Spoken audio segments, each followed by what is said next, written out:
안녕하세요. 네, 드디어 마지막 하늘가족 디딤돌 강의인데 강의안을 미리 받아보신 분들 아시겠지만 갈 길이 멉니다. 네, 식사들 하셨습니까? 네, 하신 줄 믿고 시작해 보도록 하겠습니다. 변혁적인 공동체라고 가정교회를 저희들은 부릅니다. 그렇죠? 찾는 이에서 변혁자까지 가는 것이 그리스도인의 여정이라고 짧게 말씀드릴 수 있을 것 같아요. 그렇기 때문에 그 사람들의 모임인 우리들의 교회는 변혁적인 공동체가 맞습니다. 그 변혁적인 공동체의 가장 중요한 특징, 기능 이런 것이 당연히 복음 전도와 제자 삼기입니다. 복음 전도의 참 의미는 이 하나님 나라에 대한 선포와 다시 오실 하나님 나라, 그때까지 유예된 심판, 그리고 그 사이에 우리가 여기에서부터 그 하나님 나라를 누리면서 살 수 있다. 그 풍성한 삶을 누리는 인생을 설명해주고 거기에 초대하는 것이 복음 전도입니다. 그렇기 때문에 세 가지 찾는 이들을 만나셔서 복음을 전하고 또 복음을 전수하실 때 이 세 가지를 여러분들이 하실 수 있는 방법으로 해내시면 되는 거예요. 첫 번째는 무엇입니까? 하나님 나라를 소개하는 겁니다. 하나님 나라의 복음을 소개하는 겁니다. 두 번째는 그 하나님 나라를 탑재한, 하나님 나라에 기반한 세계관의 전환을 요청하는 거예요. 세 번째는 그러면 세계관을 전환한 사람으로서 어떻게 살 것인가에 대한, 사실 기독교는 요 논리를 놓치시면 안 됩니다. 기독교를 믿으면 행복해요, 복을 받아요, 그런 걸로 복음을 전하실 생각 이제는 하지 말아주세요. 그것은 하나님을 따라서 사는 사람들이 누릴 수 있는 우리 인식을 뛰어넘는 그 풍성하신 하나님의 은혜의 부스러기에 불과한 몇 가지들입니다. 그게 전부라고 생각하고 살기 때문에 우리 인생이 고통스럽다는 것을 우리는 알고 있잖아요. 그게 안 되니까. 근데 그게 아니라 하나님 나라 이미 시작됐고 하나님의 진짜 다스림이 시작됐고 그것을 받아들이고 살 세계관을 선택해라. 그것을 받아들인 사람은 어떻게 살 것인지 같이 고민하자. 요 논리로 복음을 전해 주셔야 됩니다. 그것을 계속해서 훈련하고 리마인드하고 업그레이드 시키고 이런 일을 하는 것이 가정교회예요. 가정교회를 이렇게 소개해 드리고 싶습니다. 복음 전도의 그렇기 때문에 전제는 그 가정교회가 뭐예요? 스스로 또 안과 밖에서 변혁을 경험하고 있어야 되겠죠. 결국엔 그 가정교회에 초대해야 되고 그 가정교회를 통해서 그 새로운 세계관을 받아들인 사람들이 뭔가를 또 배우고 함께 살아내려면 이게 전제되어 있어야 됩니다. 그 전제는 무엇입니까?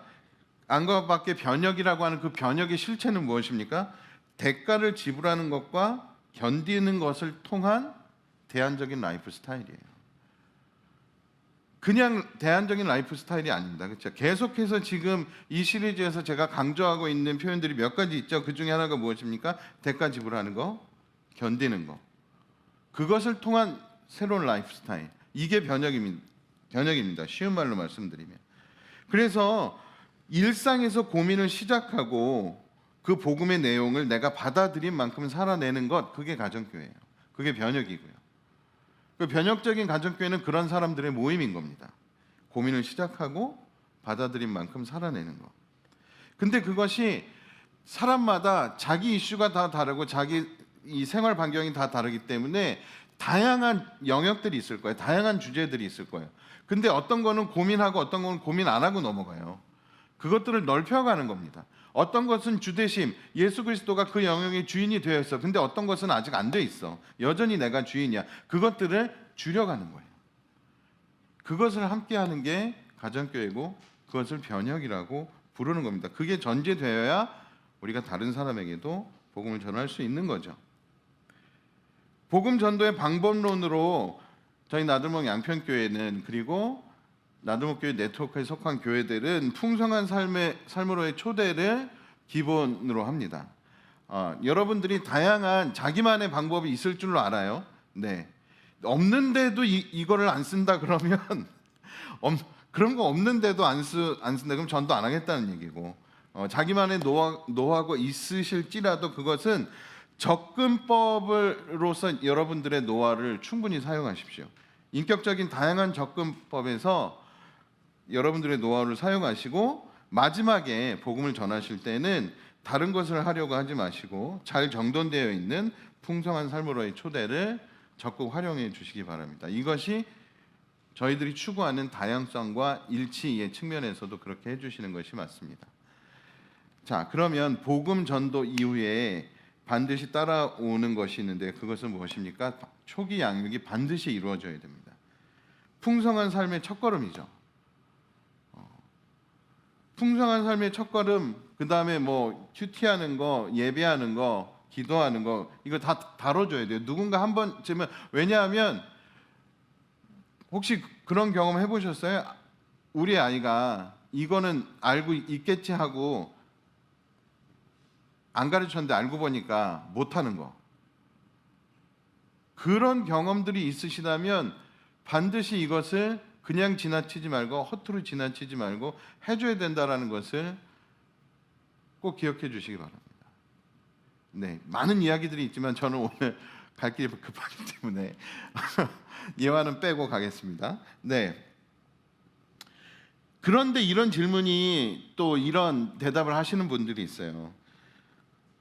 내가 잘 하고 있지 못해서 이 풍삼텟을 인도하기가 좀 어렵습니다, 목사님. 그 목사한테 그런 질문을 하면 목사는 뭐라고 대답을 해드려야 될까요? 아이고 그러시군요. 알겠습니다. 그러면 저한테 월급을 주시지 말으셔야죠. 그런 질문을 들으면 저는 이렇게 대답할 수밖에 없습니다. 그러면 잘하셔야죠. 그럼 잘하셔야죠. 도대체 예수 믿고 무엇을 누리려고 하십니까? 라고 대답을 드릴 수밖에 없어요. 우리가 예수 믿고 뭘 누리려고 하는 겁니까? 당연히 그리스도인으로서의 특권을 누리기 위해서 예수 믿는 거예요. 그렇잖아요. 우리가 세상이 추구하는 것들 열심히 살고 내가 요만큼이란 것보다 더 많은 어떤 것을 획득하는 방식의 세계관을 가지고 살고 있다면 여러분들 시간을 지금 여기에다 투자하시면 안 되죠. 다른 데 투자하셔야지.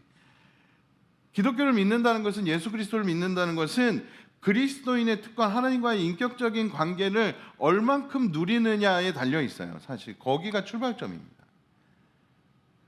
그것을 제가 잘하고 있지 못해서 그것을 인도하기가 힘들다, 해내셔야죠.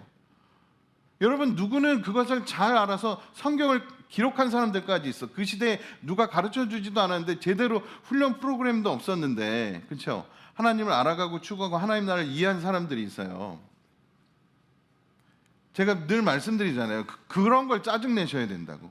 누구는 되는데 나는 안 되는 것 중에, 누구는 하나님을 이만큼 아는데 나는 하나님이 있는지 없는지도 아직도 잘 모르겠어. 그런 거 짜증내셔야 된다고. 남 좋은 차 타는 거 부러워하지 말고. 그럼 무엇을 누리려고 하는가, 내가 예수 믿는 것을 통해서 그것을 점검해 주시기를 간곡히 부탁드립니다. 그래서 가정교회 안에서 또 자신에게 맡겨주신 사람들에게 하나님과의 인격적인 교제를 어떻게 시작하고 유지하고 발전시킬 수 있는지를 알려주십시오. 그것이 복음 전도의 첫 번째 단계라고 생각해 주시면 됩니다. 그럼 제자 삼기의 영역으로 들어가 보면 복음이 계승돼야 돼요. 복음을 받아들인 사람들이 거기서 끝나지 않고 또 다른 사람들에게 복음을 전할 수 있는 단계까지 가야 그 사람 안에 복음이 제대로 들어갔다라고 여길 수 있는 겁니다. 그것이 복음의 계승입니다. 예수님께서 해주신 말씀들, 우리 그 전 시간에 같이 배웠죠. 예수님이 계명으로 주신 것 딱 하나 있다 그랬어요. 뭐라고요? 서로 사랑하라고. 그리고 나서 명령으로 주신 것이 있습니다. 마태복음 28장 강의 안에 넣어드린 19절 20절 잘 아시는 본문이죠. 그래도 한번 같이 읽겠습니다. 시작합니다. 그러므로 너희는 가서 모든 민족을 제자로 삼아서 아버지와 아들과 성령의 이름으로 세례를 주고 내가 너희에게 명령한 모든 것을 그들에게 가르쳐 지키게 하여라. 보아라, 내가 세상 끝날까지 항상 너희와 함께 있을 것이다. 그러면 종합하면 이렇습니다. 예수님께서 이 땅에 계실 때 우리에게 부탁하신 것이 두 가지가 있는데, 그것은 첫 번째 서로 사랑해라, 두 번째 복음 전해라. 그렇죠? 근데 복음을 전하라는 말씀을, 명령을 이야기를 하면 많은 그리스도인들이 부담스러워하거나 착각하는 경우가 있는데, 그게 되게 어렵게 느껴지고, 그 전도사들이 하는 거 아닌가? 그래서 전도사 아닌가? 이렇게 착각하시는 분들이 있어요. 이 당시에 전도사 없었어요.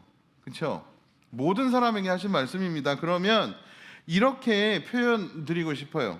예수님의 부탁은 서로 사랑해라고 복음을 전해라인데, 이것을 합해서 한 문장으로 표현한다면 다른 사람들도 그렇게 살 수 있도록 도와주라는 얘기입니다. 아시겠죠? 어떻게 해요? 서로 사랑하면서 살 수 있게. 그것을 통해서 이게 진짜구나를 깨닫고 그 사람이 또 다른 사람에게 복음을 전할 수 있게. 예수님의 명령은 다른 사람들도 그렇게 살 수 있게 도와주라는 거예요. 그러니까 이것은 특정 몇 명이 해야 되는 일도 아니고 할 수 있는 일도 아니라는 것을 기억해 주시기 바랍니다. 많은 사람들이 하면 할수록 어떻게 되겠습니까? 그 나라가 정말로, 여러분 단순하게 생각해 주세요. 많은 사람이 하면 할수록 그 나라가 빨리 완성되는 겁니다. 사도 바울의 경우는 그러한 생각을 선명하게 가지고 있었기 때문에 영적인 4세대까지 내다보고 항상 이야기를 하는 패턴을 가지고 있었어요. 그래서 디모데에게 편지를 쓸 때 2장 1절을 보시면 자기로부터 누구에게 복음이 가는 것을 설명하고 있으니까 디모데에게 가는 것을 설명하고 있습니다. 그대가 많은 증인을 통하여, 그렇죠? 그리고 그 사람들이 어떻게 해요? 믿음직한 사람들에게 복음을 전수하는 것을 그리고 있어요. 그리고 그 믿음직한 사람들이 다시 다른 사람들을 가르치게 될 거라는 것을 내다보면서 바울은 디모데에게 편지를 씁니다. 그러면 저는 여러분들에게, 지금 이미 하늘가족으로 살고 계신 분들에게 한 가지 질문을 드리는 것은, 나를 통해서 복음을 받아들인 사람들의 영적인 계보가 어디까지 진행되었는지 한번 써보십시오. 마음속으로라도 꼽아보십시오. 그리고 지금 새로운 가족이 되시는 분들은 계획을 세우십시오. 분명히 이것은 우리가 그냥 아무 생각 없이 지나가다 보면 안 했네, 이거 숙제예요. 우리 인생의 숙제. 근데 적어도 몇 세대까지는 내다보고 가주셔야 돼요. 4세대까지는 내다보고 가주셔야 돼요. 사도 베드로 같은 경우를 한번 봅시다. 베드로는 성경에서 나타나는 비포 애프터가 가장 확실한 캐릭터 중에 한 분이시죠. 복음서의 베드로와 베드로전서의 베드로는 너무나 다릅니다. 성장하는 그리스도인의 표상. 그래서 베드로전후서 같은 경우는 학자들 사이에서는 이건 다른 사람이 썼을 가능성이 있다라는 제기도 될 정도예요. 그렇기 때문에 베드로는, 그러한 베드로가 지금 베드로전서 5장에서 뭐라고 표현하고 있습니까? 자기가 양육한 사람들을 같은 장로라고 부르는 장면이 나와요. 베드로전서 5장에서는 1절에 나 베드로가 나오고, 그다음 같은 장로라고 불리우는 사람들이 나옵니다. 2절에는 양떼, 그러니까 이 같은 장로가 돌보는 그 양떼들이겠죠. 그 양떼가 등장하고 5절에 젊은이들로 표현되는 또 다른 그룹이 등장합니다.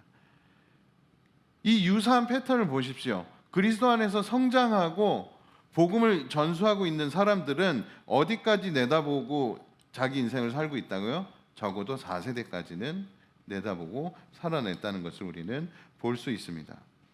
종합해 보면 이렇습니다. 복음의 계승을 이어가는 사람은 반드시 성장합니다. 그리고 성장한 사람들은 영적인 다음 세대들을 바라보고 도우면서 살아가게 되어 있습니다. 이것은 마치 이런 것과 같아요. 공급하며 자라가는 겁니다. 공급하면서 자라가는 것. 예수님께서 우리에게 자기는 나무고 너희는 가지라고 하신 그 비유를 근거로 해석을 해보자면 우리가 튼튼한 가지가 되는 거예요. 그래서 내가 자라면서 나로부터 다른 가지들이 또 나오는 거예요. 내가 공급하면서 자라가려면 나는 어떻게 공급받아야 돼요? 더 많이 공급받아야죠. 그거를 잘 누리셔야 된다는 말씀입니다. 그 특권을 잘 누리시면서 예수 그리스도로부터 잘 공급을 받으면서 나도 자라가고 나로부터 다른 사람들이 자라날 수 있도록 하는 것, 그런 나무의 튼튼한 가지 같은 역할을 하는 것이 제자 삼기라고 생각해 주십시오. 그것이 어디에서 나오는 거라고요? 진정한 가정교회에서. 지금 우리는 무엇에 대해서 이야기하고 있어요? 변혁적인 공동체인 가정교회에서. 그 안에서 일어나는 역동입니다. 그러면 나들모 양평교회는 그러한 제자 삼기의 근간으로 무엇을 활용하는가? 아까 복음 전도의 가장 근간은 잘 정리되어 있는 컨텐츠가 뭐라고 말씀드렸어요? 풍삼첫, 그죠? 그 다음에 초기 양육, 풍삼초, 그 다음에 풍삼첫. 그 다음에 가정교회 들어가시면 여러분들이 1대1로 언약가족 이상 훈련 받으신 분들과 풍성한 삶의 기초라는 것을 배우시게 될 거예요. 그 풍성한 삶의 기초는 굳이 영어로 표현해서 가로 안에 넣어드린 이유는 저희가 이름을 이렇게 정했어요. 그 이유는 파운데이션이라는 말을 강조하기 위해서입니다. 어떤 그게 뭐 스타트나 베이직이나 이런 표현을 쓰지 않고 풍성한 삶의 기초라고 할 때는 파운데이션의 개념으로 이 훈련이 디자인되었다는 것을 말씀드리고 싶어요. 그것은 새로운 생명, 새로운 삶의 방식의 기초공사에 해당된다라는 정신으로 풍산기는 디자인된 겁니다. 그렇기 때문에 여러분, 그 가장 기초가 되는 기초공사를 튼튼히 하면 할수록 그 위에 우리 인생을 더 잘 지어갈 수 있다라고 생각해 주시면 됩니다. 그 위에 우리 인생을 지어가는 겁니다. 그렇기 때문에 풍산기를 한 번만, 그런 표현이 있죠. 안 해본 사람은 있어도 한 번만 해본 사람은 없다는, 그게 풍산기예요. 풍산기를 인도하신 분들은 저부터도 마찬가지입니다. 풍산기를 계속 인도하게 돼요. 왜냐하면 선수들끼리는 다 아는 얘기예요. 남한테 얘기할 필요도 없어. 나한테 가장 유익하다는 것을 내가 알거든. 지금 마스크 위로 눈 웃음 지으시는 분들은 언약가족 분들이세요. 알아요. 그게 나한테 제일 유익하다. 하다 보면 내가 여전히 더 싸워야 되고 더 성장해야 되는 부분이 있는데, 그게 첫 번째, 두 번째, 세 번째, 네 번째 넘어갈수록 내가 조금씩 한 발씩 더 가 있는 나를 발견하게 되거든. 그러니까 뭐라고요? 한 번만 해본 사람 없다는 그 풍산기. 여러분 가정교회 들어가시면 새로 하늘가족 되시는 분들 조르세요. 해달라고. 그리고 계획을 세우십시오. 가정교회마다 올해 누구누구 풍산기 하실지, 또 다시 놓기 하실지 정해 주십시오. 자, 그렇게 복음 점수만 하느냐? 아니요. 두 번째, 가정교회는 다양한 변혁적 사역을, 변혁적인 삶의 방식을 같이 공유하고 해나가는 사람들입니다. 찾는 이 사역과 교회 내 다양한 봉사에 참여해 주십시오. 당연히 지금 우리가 이 코로나 시대이기 때문에 이것이 많이 스탑돼 있어요. 그러나 영원히 이렇게 살 거 아니잖아요. 그렇죠? 그렇기 때문에 다시 한번 말씀드립니다. 지금 이 비닉빈 부익부 봉사팀의 시대가 열려버렸어요. 지난주부터. 찬양팀 다시 한번 말씀드리면서 그 다음에 찾는 이 사역, 찾는 이들을 위한 다양한 사역들을 이제 올해 좀 추진해 보려고 하거든요. 그러니까 여러분들이 같이 동참해 주시면 좋겠고요. 돌아보기와 재헌신 우리가 1년에 한 번씩 하는 거 있잖아요. 그것도 변혁적인 측면에서 여러분들이 참여해 주시면 가정교회 안에서 해주시기를 간곡히 부탁드립니다. 아직 돌아보기와 재헌신을 못하신 분들이 있을 줄 알아요. 제가 김경민 목사님한테 클로징 하지 말라고 부탁드렸어요. 왜냐하면 이 디딤돌 시리즈가 끝난 다음에라도 영적인 돌아보기와 재헌신을 할 마음이 생기시는 분들이 있을 거다. 그 정도는 해야 되지 않겠냐, 설교자가. 그래서 조금 더 도전을 받고 내가 하늘가족 재헌신이라도 다시 해야겠다, 그런 분들이 있을 거라고 예상하고, 여러분들 아직 열려 있습니다. 해주십시오. 자, 가정교회 그 다음이 되게 중요한데요. 가정교회는 우리 일상이 하나님 나라의 변혁력을 드러내는 강의하는 요 뒷부분을 좀 바꿔주세요. 드러내는 삶을 위해 서로 돕는다. 뭐라고요? 가정교회는 우리의 일상이 하나님 나라의 변혁력을 드러내는 삶을 위해 서로 돕는다. 자, 그러면 어떤 영역을 어떻게 도울 것인가? 서로 사랑하고 지지하고 격려해서 무엇을 할 것인가 하는 겁니다. 가정교회 안에서. 당연히 복음 전도해야죠. 세상에서 자기 역할 해야죠. 그런데 그거 각자 알아서 할 거냐? 그렇지 않다는 겁니다. 저희는 하나님과의 관계, 자신과의 관계, 공동체와의 관계, 이웃 세상과의 관계를 중요한 영역으로 여기고 그것에 대한 훈련 프로그램들을 만들어서 여러분들과 함께 가고 있어요. 그런데 우리 영역의 그러한 우리 인생의 그런 영역으로 구분 지을 수 있는 것뿐만 아니라 중요한 아젠다들이 있잖아요. 그렇죠? 우리 인생의 중요한 영역들이 곧 제자도의 영역입니다. 대표적으로 무엇이 있습니까? 돈, 권력, 성의 문제. 이거 어떻게 하실 거예요? 이런 것들을 같이 인격적으로 소통하면서 건강하게 서로 채워주는 공동체가 가정교회고 그러한 것을 해내는 것을 변혁적인 공동체라고 하는 겁니다. 준비된 화면을 보시면 돈의 문제는 청지기로 살아가는 영역 중에 당연히 하나죠. 우리가 재정의 청지기, 시간의 청지기, 관계의 청지기를 이야기하는데 그 중에 이상하게 시간의 청지기는 목자들이 리더십을 가지고 또 서로 잘 권면도 하고 자기 어려움도 이야기하고 그러는데 돈 문제는 정말 돈 터치죠. 아니에요. 그렇지 않아요. 당연히 우리 인생의 청지기로 살아야 되는 영역 중에서 재정에 관한 부분 어려움도 또 그것에 대한 노하우도 서로 배울 수 있어야 됩니다. 해내셔야 돼요. 그 다음에 나에게 주어진 크고 작은 힘들을 어떻게 사용할 것인가. 파워의 문제, 가정생활에서, 직장생활에서 이거 해주셔야 됩니다. 부모의 역할, 직장에서 윗사람의 역할, 아랫사람의 역할들에 대해서 그것을 그리스도를 하나님 나라를 받아들인 사람이 그걸 각자 알아서 해라? 아니요. 누구의 도움이라도 받아야 되는 영역이잖아요, 사실은. 근데 믿을 수 있고 신뢰할 수 있고 같은 가치관을 가진 사람들은 어떻게 살아가는지 서로 배우고 가르쳐야 됩니다. 성의 문제는 정말 각자 알아서 하다가는 사단이 나는 영역이죠. 특히 요즘에 사회적으로 젠더 문제 같은 경우는 모르면 모른다고 솔직하게 이야기하고 함께 고민하고 배워가야 되는 영역입니다.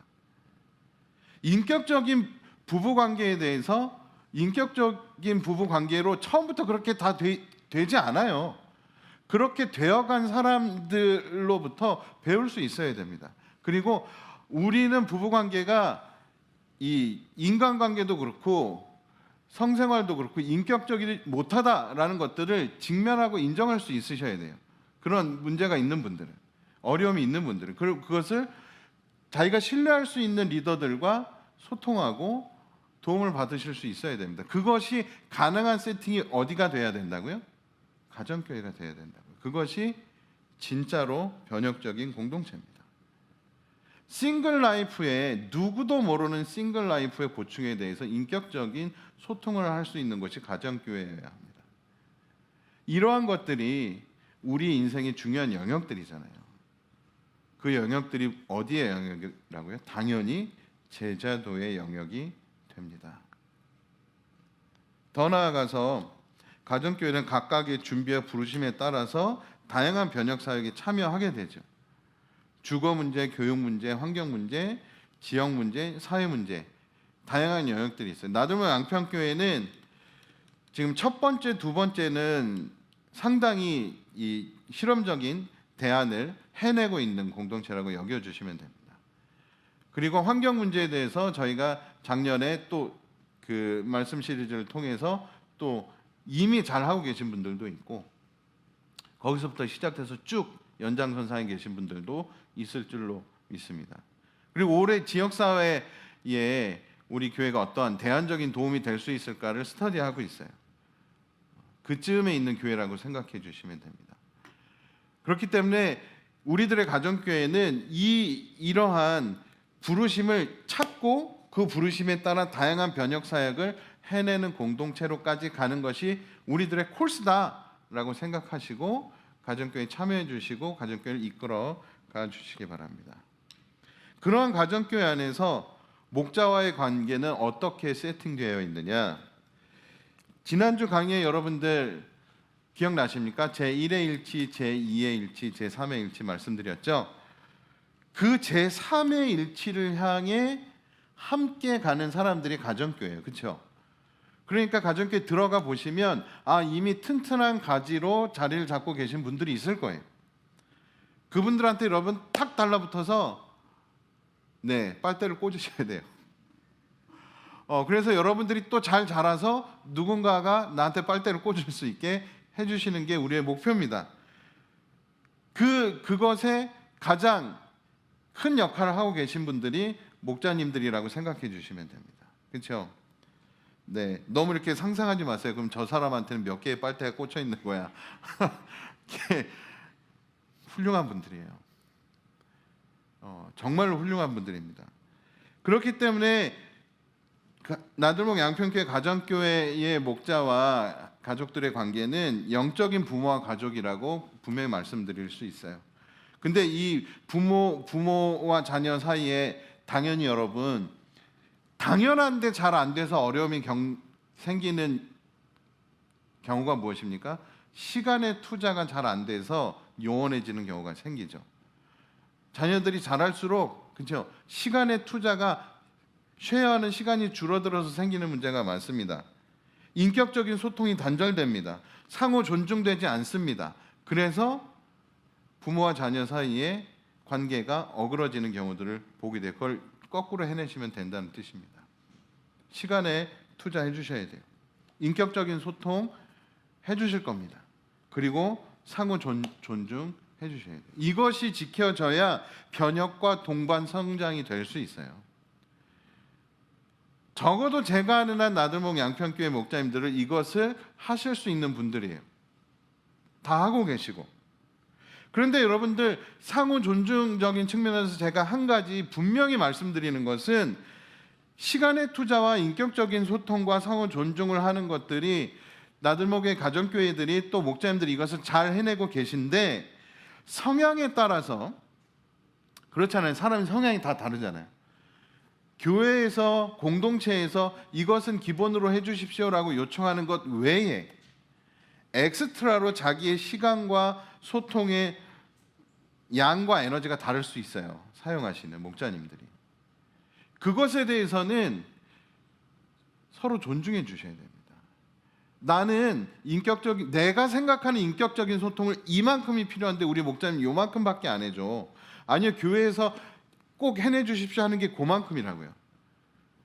근데 사람의 성향에 따라서 인격적인 소통이 또 어떤 시간의 투자가 나한테 투자해 주는 게 훨씬 더 많이 필요한 사람들이 있을 수 있어요.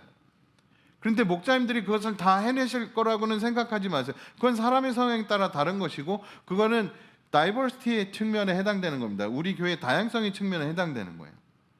근데 적어도 공동체에서 이분들이 이 교회를 이끌어가는 목자님들입니다라고 라이센스를 드렸다면 그분들은 그것을 충분히 해내시는 분들이기 때문에 반드시 존중해 주시기를 부탁드린다는 말씀입니다. 엑스트라의 양과 에너지는 사람마다 다를 수 있어요. 그것을 꼭 기억해 주시고요.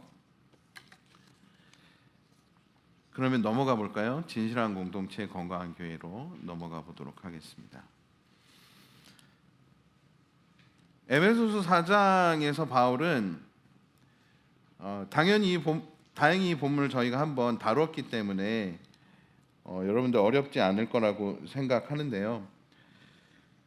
사역자들의 전문 사역자들의 역할을 뭐라고 말씀드렸습니까? 12절에 성도들을 준비시키는 일이라고 말씀드렸습니다.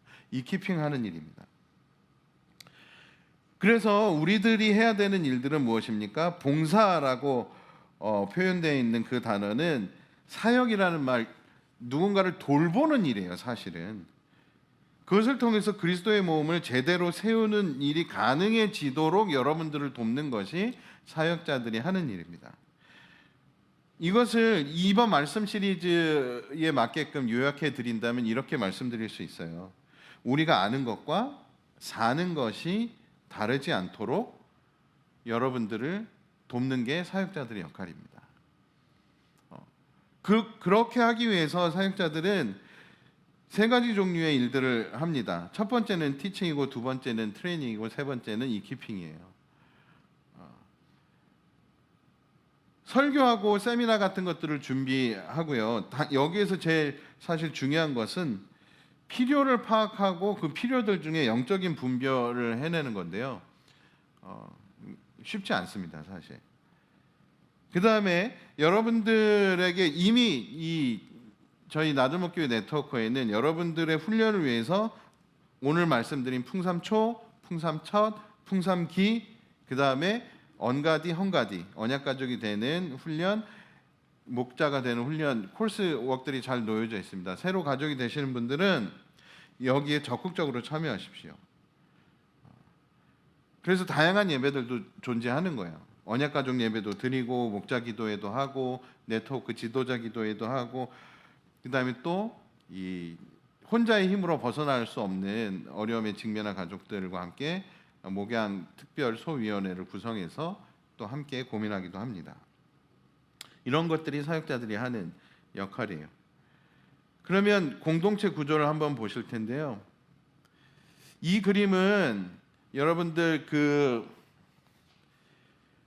전에 영적 성장의 단계하고 거기에 참여하는 예배 레벨들을 이렇게 횡으로 된 표로 보신 적 있으시죠? 그거를 앞에서 본 거라고 생각해 주시면 돼요. 그래서 찾는 이들하고 손님들이 드리는 찾는 이와 함께하는 예배가 있고, 이제 가정교회 속하신 분들은 가정교회 예배까지 참여하시는 분들이 되실 겁니다. 그리고 오늘 또 이후에 제가 이렇게 오늘 마음이 급한 이유는 또 2시에 언약가족 예배가 있기 때문인데요. 또 언약가족 예배 있고, 그 다음에 목자가 되시면 목자 기도에 들어오시고, 또 운영위원들 정도의 역할을 해주시면 네트워크 지도자 기도회 한 달에 한 번 하는 그 예배에도 참여하게 됩니다. 이 동심원적인 공동체는 무엇을 표현해 드리고 싶은 거였냐면, 우리들의 구심력은 그 사람들이 맡은 직분에 있는 것이 아니라 그 직분을 맡은 사람들, 역할을 맡은 사람들이 참여하는 예배에 있습니다. 거기가 우리의 구심점입니다라는 말씀을 드리는 거예요. 사역 구조를 한번 보시면 강의 안에 있는 거는 우리 교회의 모체인 나들목교회 시절의 그 구조고요. 지금은 나들목 양평교회는 이렇게 보니까 앞에 화면이 나오죠. 되게 뭐가 많은 것 같은 그런데 중요한 거는 뭐예요? 이 목자들을 중심으로 가정교회가 있고, 그 목자들의 목자 공동체가 있습니다. 이게 우리 나들목 양평교회 목양의 기본적인 세팅이라고 보시면 돼요. 그래서 그분들 중에 목자님들 중에 2분이 지금 임시 운영회에 들어와 계시고, 제가 그분들과 함께 교회 방향성과 또 정책을 논의하고 그다음 목자님들 승인을 받아서 이렇게 진행하고 있어요. 그리고 지금 사역자들 또 올해 강지윤 전사님이 함께 해주셔서 사역자 그룹이 이렇게 있고, 저기에서는 실무에 대한 회의를 합니다. 그 다음에 올해에 이 정성국 목사님께서 이 역할을 그냥 아무런 직함도 없이 교회 가장 어려운 기간 동안 해주셔서 이름 하나 달아드렸어요. 협력 목사로. 보실 때마다 여러분들 우리 고마운 마음을 담아서 정성국 교수님께 협력 목사님으로 불러주시기를 바랍니다. 그러면 이런 교회는 계속 말씀드리잖아요. 조직은 아닌데 조직은 있어야 돼. 그렇죠? 그런데 그거보다 중요한 건 뭐예요? 그것을 어떻게 운영할 건가가 중요합니다.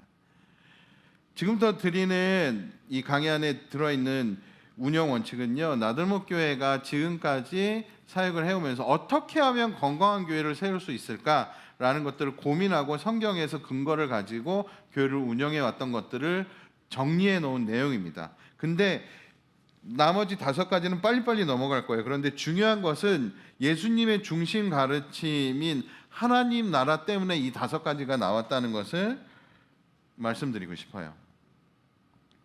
하나님 나라가 가르치는 가장 중요한 요체는 하나님이 다스린다라는 데 포인트가 있습니다. 하나님의 통치권 안에 우리가 있다는 것을 우리가 인정하느냐 마느냐의 문제라는 거예요. 강의 안에 약간 수정을 제가 그 교회는 그리스도의 몸입니다 시작되는 문장 있죠? 거기에 교회는 그리스도의 몸입니다. 머리신 그리스도의 다스리심을 인정하는 사람들입니다. 교회가 몸이기 때문에 그리스도는 누구라고요? 머리라는 것을 우리는 알고 있죠. 그러므로 교회는 온전한 하나님 나라가 임할 때까지, 다른 말로 완성되도록 이 땅에서, 다른 말로 지금 여기서부터 적극적으로 그리스도의 다스림에 따라 살아야 합니다. 이것을 우리는 뭐라고 부릅니까? 영광스러운 부르심을 따라 사는 삶이라고 부르죠. 그러니까 하나님 나라를 깨달은 사람들은 영광스러운 부르심을 따라 사는 거예요. 그것은 출발선이 뭐라고요? 정말 내가 하나님의 통치권 하에 있느냐를 인정하는 거라고요. 그게 이율배반적이 될 수 있어요. 여러분 잘 보셔야 됩니다. 내가 하나님의 전적인 통치권 하에 있어. 근데 내 영역에 어떤 영역은 아직도 주님이 주인이 아니야. 그러면 이율배반적이죠. 그것을 줄여가시는 것이 그리스도인의 성장이에요. 그것을 해내는 것이 변혁적인 공동체입니다.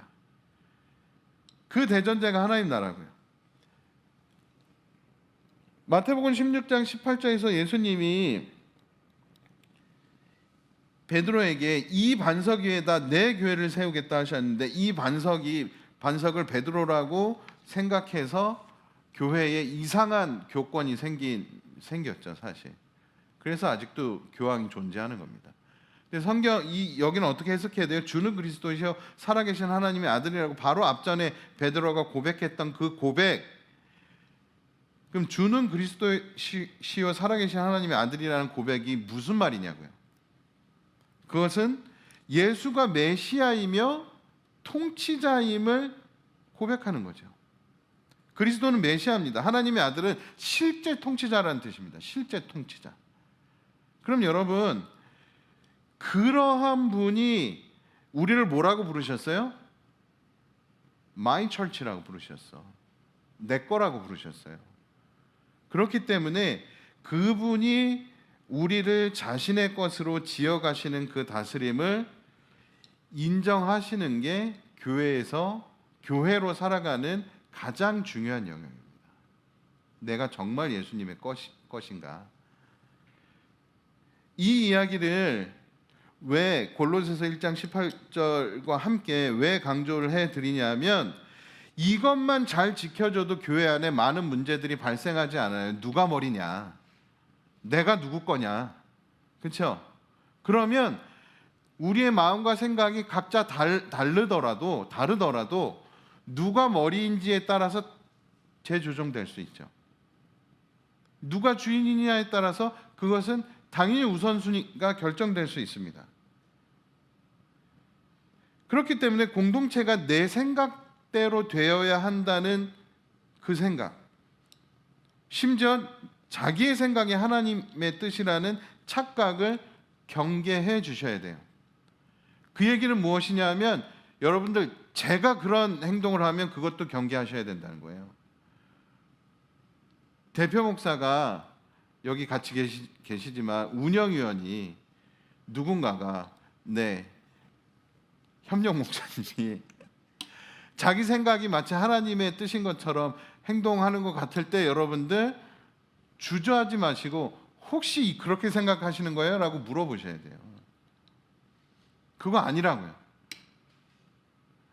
우리는 누구의 뜻대로 가야 돼? 하나님의 뜻대로 가야 돼. 그것을 분별하는 사람들인 거예요. 우리의 리더들은. 그러면 그 리더들이 그 역할을 잘 하고 있는가를 여러분들이 지켜보고 도와주시고 어떤 측면은 경계도 해주셔야 돼요. 분명히 말씀드립니다. 한국교회가 지금 겪고 있는 문제의 절반의 책임은 죄송하지만 성도인 여러분들한테 있어요. 그 사역자들이 맡은 자기의 역할을 잘 하는지 안 하는지 여러분들이 감시하지 않았기 때문에, 무턱대고 믿었기 때문에 그것을 해내 주시길 바랍니다. 그렇다면 그리스도의 몸인 우리들이 머리이신 분의 뜻을 분별하고 선택하는 원리가 무엇인가? 이것에 대한 답변이 뒤에 나온 5가지 원칙이에요. 저희 나들목 교회 네트워크에 속한 교회들은 건강한 하나님의 공동체로 다음의 5가지 원리를 가지고 사역합니다. 당연히 성경의 최종적인 권위를 인정하는 것이 첫 번째 원리입니다. 여기는 오늘 본문들은 다 읽지 않고 제가 중요한 것들만 말씀을 드릴 텐데요. 이것을 얼만큼 인정하고 살아내는가가 출발선이에요. 성경의 권위. 따라서 아까 말씀드린 것처럼 잘 해내야 됩니다. 그것을 잘 해내는 사람들이 리더의 역할을 맡기는 거예요. 무엇을요? 성경의 권위를 잘 인정하고 그것에 따라서 살려고 하는 사람들이 리더의 역할을 하는 거예요. 그 중에 시간의 헌신을 하실 수 있는 분들이 더 리더의 역할로 참여하시게 되는 겁니다. 사역자의 권위라는 것도 역시 여러분 별거 아니에요. 여러분, 제가 그 그리스도의 몸으로 잘 살아가고 있는지 여러분들이 봐주셔야 되는 거예요. 머리인 척 착각하지 않게 여러분들이 봐주셔야 되는 거예요. 여러분들도 마찬가지입니다. 근데 거기에 사역자는 아까 사역자의 역할 중에 티칭, 트레이닝, 이키핑 중에 그 3가지는 또 잘 해야죠. 잘 하겠습니다. 네, 잘 봐주십시오. 네. 두 번째, 영적 분별에 의한 의사결정입니다. 여러분, 영적 분별은 어떻게 해야 되는 걸까요? 우리가 교회가 민주적이어야 된다는 표현을 이제는 그것도 잘 쓰지 않는데 한동안 썼었어요. 근데 우리말의 민주라는 말은 백성이 주인이란 뜻입니다. 사람이 주인이란 뜻이죠. 굳이 교회는 어떤 식으로 영적 분별을 하고 의사결정을 해야 되느냐? 그러면 신주로 해야지, 신주로. 그렇죠? 신이 주인이신 집단이 돼야죠. 그것을 해내야 되는 겁니다. 저희 나들목 네트워크 교회가 속한 교회들은 이 다수결의 원칙에 의해서 하는 것은 2가지로 한정해 놨어요. 첫 번째는 교회 재산 처리할 때, 이건 소수의 의견으로 할 수 없다. 전체의 의견을 묻고 저기 해야 된다. 2번째, 대표 목사 탄핵할 때, 그거는 뭐 그 전부터 있어 왔던 거기 때문에 여러분들이 그것을 기억해 주시고, 그거 외에는 어떻게 한다? 분별과 협의를 통해서 한다. 리더들이 분별과 협의를 통해서 한다라고 생각해 주시면 됩니다. 협의와 합의의 차이점은 간략하게 말씀드리겠습니다. 합의는 의견을 다 듣고 그것을 합해서 절충안을 내는 겁니다. 협의는 영적인 분별을 정말로 그 사안에 대해서 하나님 앞에서 기도하고 이렇게 하는 것이 맞는 것 같아요 라는 의견을 충분히 다 이야기하고 끝에는 리더가 결정하는 것이 협의입니다. 의사결정을 돕는 것, 도울 협자예요. 저희는 그런 방식으로 일합니다. 그래서 어려워요. 누가요? 제가 너무 어려워요. 이거를 다 듣고 결국엔 제가 결정을 해야 되잖아요. 다행히 이 2분 운영위원 계신 형님들이 잘 분별을 해주시기 때문에 지금 우리가 이렇게 복잡한 문제들이 많지는 않지만 여러분들 이 운영위원 그룹을 위해서 기도해 주셔야 됩니다. 이 사람들이 정말 교회 방향성을 놓고 먼저 기도하고 그때 주신 마음들 가지고 모여서 충분히 이야기하고 그것을 의사결정할 수 있도록 여러분들 기도해 주셔야 돼요. 세 번째 원리는 영적인 지도자 그룹이 있다는 겁니다. 교회를 이끌어갈 때. 그럼 여기에서 이 영적인 지도자에 대해서 성경에는 뭐 세 가지. 첫 번째 포이메는 목자고요. 이 프레스포테로스는 장로, 또 에피스코포스는 감독이라고 우리가 번역할 수 있는데, 지금 여기에서 중요한 거는 뭐 목자라는 단어가 뭐냐, 장로라는 단어가 뭐냐, 감독이라는 단어가 뭐냐, 그게 아니라 강연을 보시면 이분들이 가지고 있는 공통된 역할이 무엇인지를 봐주시라는 거예요. 사도행전에서 이 장로들이 해야 되는, 또 감독이 해야 되는 역할은 뭐예요? 28절에 자신을 먼저 잘 살피고 양떼를 돌보는 겁니다. 베드로전서 5장에서는 2절에 뭐라고 돼 있어요? 양떼를 먹이는 겁니다. 그다음에 한번 보십시오, 여러분. 이들에게 부여된 역할이 무엇인지 집중해 주십시오. 그러니까 교회 영적인 리더들은 이 두 가지를 해내는 사람들이에요. 뭐예요? 자신이 하나님 앞에서 잘 지켜지고 성장해 가는 사람. 그 다음에 자신에게 맡겨주신 사람들을 보살피고 먹이는 사람. 이 역할을 해내야 됩니다. 그러니까 영적인 지도자 그룹이 이 역할을 얼만큼 해내느냐가 그 교회의 건강성을 좌우하겠죠.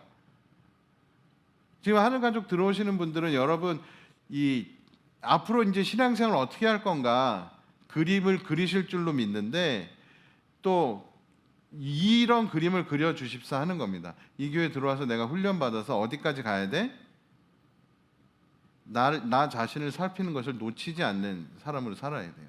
그리고 우리에게 맡겨주신 사람들을 잘 보살피고 돌보는 데까지 가야 됩니다.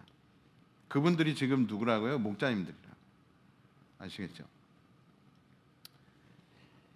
교회 안에서 권면을 할 때는 저희가 성경에서 찾은 두 가지 원칙은 이것입니다. 마태복음 18장 15절 17절은 프로세스의 문제예요.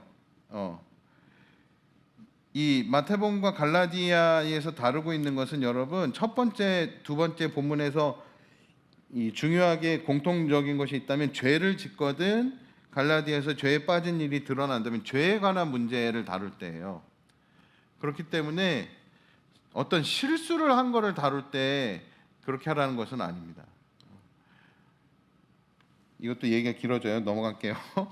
자, 어떤 사람이 심각하게 하나님의 다스림이나 하나님 나라의 삶의 방식과 완전 다른 삶의 방식을 살고 있다면 그것에 대해서 우리가 권면하는 프로세스는 처음에는 퍼스널하게 인격적으로 이야기해야 된다는 겁니다.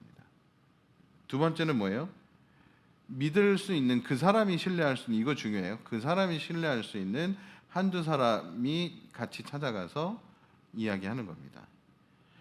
그렇게 안 될 때는 공동체 리더들에게 이야기하는 거예요. 이 프로세스를 지켜주셔야 됩니다. 근데 그게 어떤 단계에서든지 우리가 지켜야 되는 애티튜드는 무엇이에요? 첫 번째는 성령이 인도하심을 따라해요. 그러니까 우리가 누군가를 이렇게 권면할 때, 쉬운 말로 지적해 줄 때 내 마음의 인도를 따라서 하죠. 내가 답답해. 내가 이 얘기는 꼭 해줘야겠어. 그게 쟤를 위한 일인 것 같아. 맞을 수 있어요. 그게 다 틀리다는 얘기 아닙니다. 맞을 수 있는데 먼저 뭐 하시라고요? 성령이 인도하심을 따르셔야 돼요. 정말 성령님께 물어보셔야 돼요. 그 얘기를 내가 하는 게 맞는지, 지금 하는 게 맞는지, 그렇다면 어떻게 해야 되는지. 그거 없이 하시면 뭐예요? 이건 정말 아무도 모르지만 자신은 아는 거예요. 아무도 모르지만. 여러분들에게 부탁드리는 겁니다. 성령의 인도하심을 따라 해주셔야 돼요. 특히 가정교회 안에서 어떠한 이슈에 대해서 진지하게 이야기를 해야겠다, 저 친구하고 할 때 반드시 이것을 해내셔야 됩니다. 성령의 인도하심을 따라서. 그런데 무슨 마음으로 해야 돼요? 온유한 마음으로 해야죠. 온유한 마음으로. 우리가 이 반대되는 여러 마음을 다 알고 있잖아요. 설명하지 않겠습니다. 온유한 마음으로 해주셔야 돼요. 근데 목적은 무엇이어야 됩니까? 그 사람을 바로 잡아주려고 해주셔야 돼요. 부탁드립니다, 여러분. 절대 내 마음 편하자고 하지 마십시오. 그거 변혁적인 공동체 아닙니다. 그 사람을 정말로 바로 잡아주고 싶은 애틋한 마음이 있으실 때 그것을 해내 주셔야 돼요. 목양특별소위원회는 이거는 강의에 지금 다루지 않습니다. 잘 정리된 문건을 강의 안에 넣어드린 거예요. 저희는 이 특별히 가정교회 안에서 또 목자님의 힘에 지나는 어려움을 겪고 있는 분들이 있다면 그분들을 사역자가 또 전문가들과 더불어서 전문가들의 도움을 받으면서 이런 식으로 특별 소그룹을 구성해서 진행합니다라는 내용을 넣어드린 거니까 이것은 잘 간직하셨다가 혹시 이것이 나 혼자 뭐 다룰 수 없고 목자님이랑 상의를 해봐야겠다. 그다음에 목자님이랑 상의한 후에도 좀 전문가들의 도움이나 사역자의 도움을 받아야 되겠다. 그러면 요게 기본적인 프로세스니까 이것을 잘 미리 보시고 그 다음을 진행해 주시면 됩니다. 요것은 오늘 넘어갈게요. 네 번째, 그러니까 이것은 앞에서 나왔던 이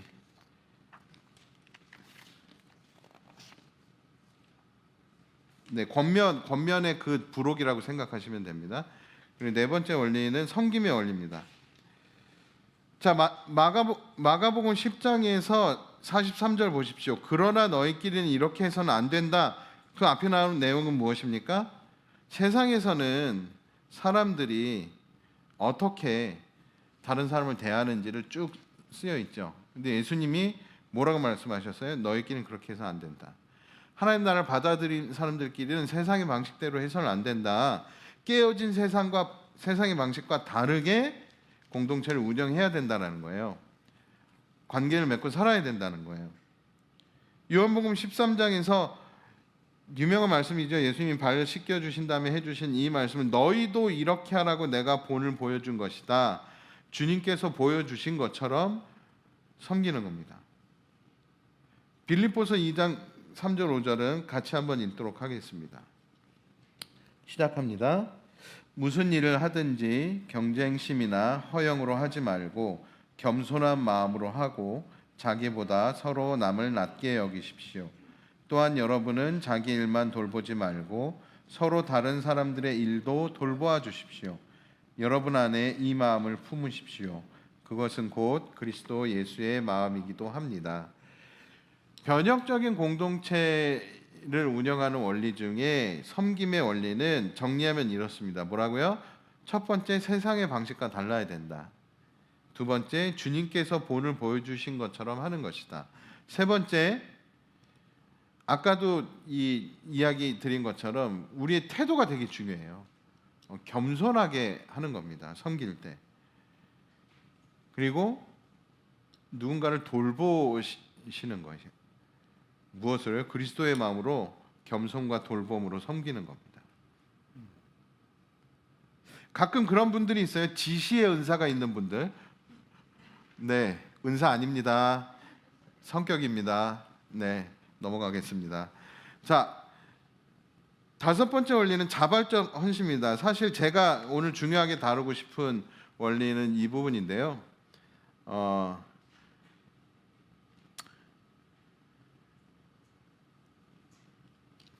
로마서 6장 같은 경우는 이건 여러분들 잘 평소에 이런 말씀이 있어서 하시는 분들도 있을 것 같기 때문에 한번 읽겠습니다. 로마서 6장 16절 18절 같이 읽습니다. 시작합니다. 여러분이 아무에게나 자기를 종으로 내맡겨서 복종하게 하면 여러분은 여러분이 복종하는 그 사람의 종이 되는 것임을 알지 못합니까? 여러분은 죄의 종이 되어 죽음에 이르거나 아니면 순종의 종이 되어 의에 이르거나 하는 것입니다. 그러나 하나님께 감사하는 것은 여러분이 전에는 죄의 종이었으나 이제 여러분은 전에 받은 교훈의 본에 마음으로부터 순종함으로써 죄에서 해방을 받아서 의의 종이 된 것입니다. 아멘. 자, 자발적인 헌신을 하는 것이 교회로 살아가는 것의 가장 중요한 마지막 원리입니다. 우리가 무엇을 하든지 자발적인 헌신을 해야 돼요. 그러면 이런 질문이 들 수 있습니다. 목사님, 내키지 않을 때는 어떻게 하나요? 교회는 자발적인 헌신이라며 전 내키지가 않네요. 다음에 하겠습니다. 네. 저도 내키지 않을 때가 있어요. 근데 뭐 문제는 제가 대표 목사라는 거죠. 그럼 여러분 보세요. 내가 내키지 않을 때 던져야 되는 질문은 이런 겁니다. 그러면 지금 내가 내키는 거는 뭔가? 그걸 점검해 보세요. 내가 교회 안에서 이런 역할을 해야 돼. 근데 그게 내키지 않아. 그럼 지금 나한테 내키는 건 뭔가? 근데 그것을 오늘 로마서 6장의 본문에 의하면 내가 내키는 것에 내가 순종하고 있는 거거든요. 그렇다면 지금 내 결정은, 내 선택은 도대체 무엇에 순종하고 있는 것인지를 점검해 보자는 이야기입니다. 근데 바울은 지금 무엇을 이야기하고 있습니까? 17절 마지막 부분에 보면 무엇에 순종하는 사람들이어야 한다는 거예요. 이제 여러분은 무엇에요? 전에 받은 교훈의 본에. 이거 되게 중요한 표현입니다. 첫 번째 뭐가 있어야 돼? 전에 받은 교훈이 있어야 돼. 전수받은 복음이 있어야 돼. 우리가 뭔가에 순종하려면. 두 번째 본, 그것을 따르는 사람이 있어야 돼. 그렇죠? 그러면 내키지 않을 때는 이 두 가지를 여러분 기억해 주시고 그것을 따라 주십시오. 첫 번째, 성경은 뭐라고 얘기하는가? 두 번째, 내 믿음의 동지들은, 선배들은 그것을 잘 해내고 있는가? 그렇다면 내가 그것에 순종하는 게 맞지. 근데 내가 그것을 지금 하고 싶지 않아. 그러면 적어도 뭐라고요? 전에 받은 그 복음에 순종하는 것은 아니라고요. 그것을 점검해 주셔야 돼요. 뭐에 순종하는 거예요? 내가 하고 싶은 거에 순종하는 거예요.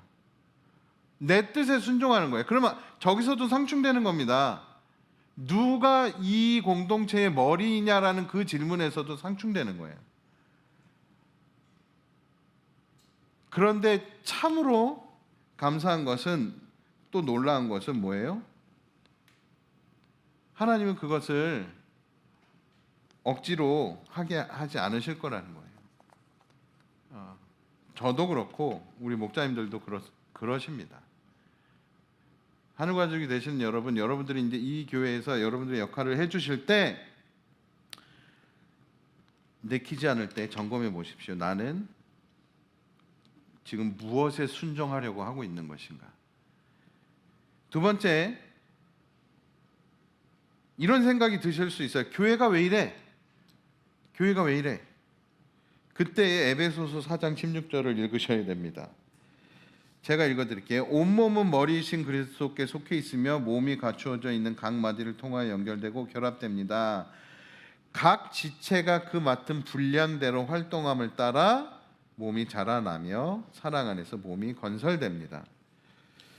교회가 왜 이래? 라는 말은 자기를 포함한 말인 것을 기억해 주시기 바랍니다. 이상하게 교회 안에 비성경적인 표현들이 있어요. 교회가 왜 이래? 라는 표현을 우리가 일반적으로 쓸 때 타자화시켜서 얘기합니다. 그렇죠? 나 빼고 쟤 왜 그래? 대부분 목사가 왜 이래? 그렇게 얘기하세요. 당신 목사가 왜 그래? 그렇게 얘기하세요. 교회가 왜 이래? 그러지 말고. 그건 성경적인 표현이 아니에요. 거긴 내가 들어가 있잖아요. 내가 교회잖아요. 내가 몸이잖아. 그렇기 때문에 교회가 왜 이래라는 생각이 들 때는 에베소서 4장 16절을 근거로 여러분 이렇게 생각해 주셔야 됩니다. 내가 내 몫을 해낼 때 그리스도의 몸인 우리가 자라난다. 그렇기 때문에 여러분들이 여러분의 몫을 해주셔야 교회가 왜 이래라는 퀘스천이 없어집니다. 자발적 헌신을 해주십시오. 그러면 가장 중요한 동력은 무엇인가?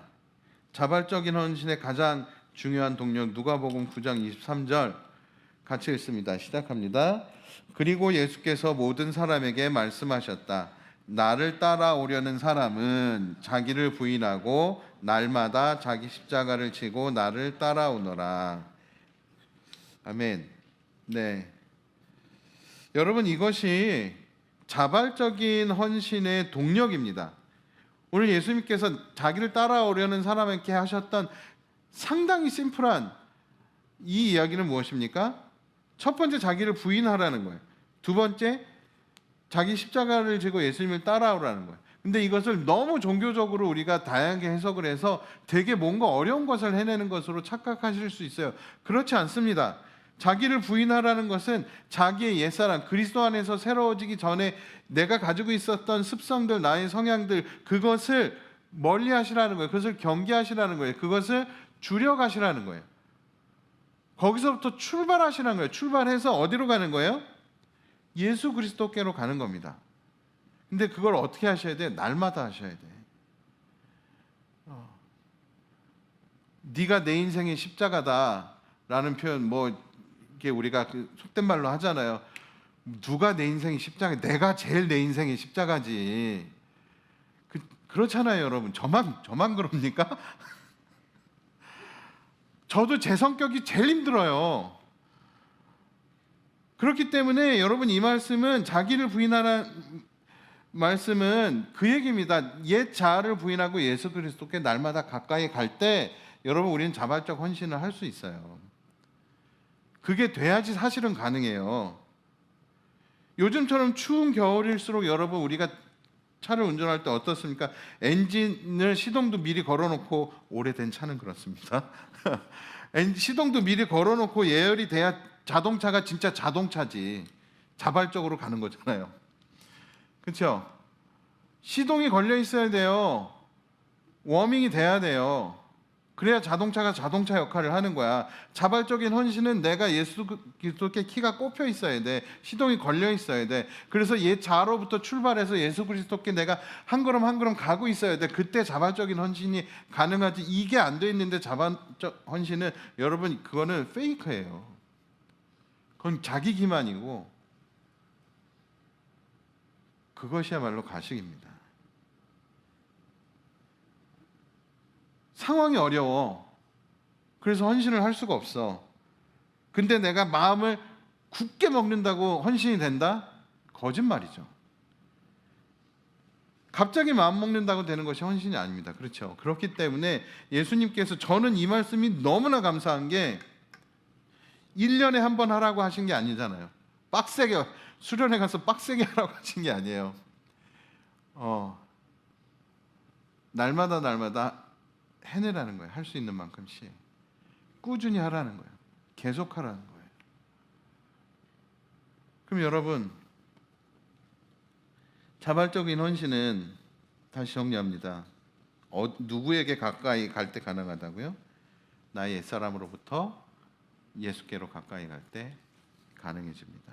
저희는 이렇게 교회를 5가지 원리로 운영해 가고 있습니다. 이 5가지 원리 기억해 주시고, 나들모 양평교회가 이러한 원리로 공동체를 이끌어 간다는 것은, 다른 말로 하면 무엇입니까? 여러분들은 앞으로 이런 공동체의 가족이 되셨기 때문에 이러한 원리를 여러분들의 삶의 방식으로 삼아 주십시오 라는 말씀을 드리게 됩니다. 건강지수로 넘어갈게요. 그리스도의 몸인 우리들의 건강을 체크하는 방법인데요. 저희들은 10가지의 건강 지수를 가지고 이 다음에 이 목표의 퍼센트를 좀 해내면 우리가 건강하다고 볼 수 있다라는 기준을 가지고 있습니다. 여러분, 교회는 건강한 교회를 세우고 그 건강한 교회를 유지하는 것은 선명한 기준이 있어야 돼요. 우리가 건강검진 하잖아요. 똑같습니다. 근데 여기 나와 있는 목표는 회심 성장률이 30%야. 1년에 교회 안에서 우리 교회를 통해서 복음을 듣고 세례를 받고 우리 교회 가족이 된 사람들이 10명이 디딤돌에 들어왔으면 그중에 3명은 우리 교회에서 복음을 듣고 예수를 믿은 사람이면 좋겠습니다 라는 거예요. 그런데 40%면 안 되나요? 50%면 절대 안 되나요? 그러는 거 아닙니까? 아니죠. 이 얘기를 왜 드리냐면 30%가 안 되면 큰일이라는 기준이라는 거예요, 여러분. 교회가 건강하지 못하다는 거예요. 이런 기준을 저희들은 가지고 있습니다. 저것을 40%면 잘하고 있는 거죠. 그렇죠? 50%면 정말 잘하고 있는 거죠. 그것을 향해서 같이 가야 됩니다. 표는 그렇게 보시면 되고요. 하늘 가족들이 되시는 여러분들은 그래서 가정교회 들어가시면 여러분들이 하나님과 찾는 이 중심과 진실한 공동체와 균형 있는 성장과 안팎의 변혁의 삶을 살아내실 텐데 연합교회에서는 그것들을 여러분들의 건강을 진단할 수 있는 기준을 가지고 티칭도 하고 이키핑도 해드린다 그런 말씀입니다. 그렇기 때문에 목자님들을 따라서 같이 돌아보기나 이런 것들을 잘 해주시면 돼요. 자, 그러면 이 공동체 가족 서약으로 넘어가도록 하겠습니다. 나들목 양평교회에서는 이 중요한 갱신의 영역이 하나 있는데 그것은 하늘가족 되시는 분들은 하늘가족으로서, 언약가족이신 분들은 목자님 포함 언약가족으로서 1년마다 서약을 하는 것이 있어요. 왜 그렇게 해야 되는지, 첫 번째는 교회는 진정한 하나님의 가족이기 때문이며 그 다음이 중요합니다. 그리스도께서 먼저 교회인 우리한테 헌신하셨잖아요. 그렇죠? 저희는 그것을 돕는 것이 목적입니다. 그것을 기억함으로 그리스도께서 먼저 몸된 교회인 우리를 위해서 먼저 헌신하셨기 때문에 우리가 하늘가족 서약을 하는 겁니다. 나머지는 읽어보시면 아시는 내용이에요. 그래서 그걸 어떻게 활용하시냐 하면 두 번째, 갱신할 필요에 대해서 보시면 여러분, 갱신이라는 것 자체가 하나님 앞에서 새롭게 하나님과 약속을 하고 그 다음에 생을 기약하는 것은 상당히 성경적인 패턴이에요. 그렇기 때문에 우리는 하나님의 공동체 우선순위를 두고 삶의 계획을 세우는 일이 정말로 필요합니다. 그래서 언약가족 돌아보기, 또 하늘가족 재헌신 이런 것들을 하는데요. 그것을 해야 되는 그것이 유익한 이유는 초심을 견지할 수 있기 때문이죠. 그렇잖아요. 우리가 새 계획을 세웠는데 그것이 지켜지느냐 지켜지지 않느냐는 그것을 계속 리뉴얼하느냐 아니냐죠. 다 알고 있어요. 계획을 세워도 그것이 1년 내내 계속 유지된다는 것이 정말 쉽지 않은 거란 걸 알고 있어요. 그런데 신앙생활은 그런 거 없이도 잘할 수 있다? 거짓말이죠. 하는 게 맞습니다.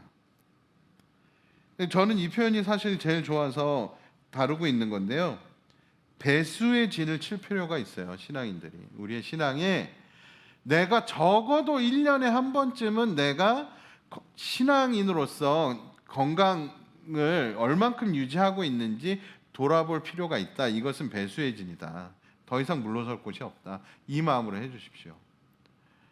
그래서 여러분들에게 부탁드립니다. 특히 가정교회 이미 속해 계신 분들은 괜찮아요. 여러분 그런 마음으로 아직 하늘가족 서약 참여 안 해주신 분들이 있다면 해주십시오. 가정교회 안에서 독려해 주십시오.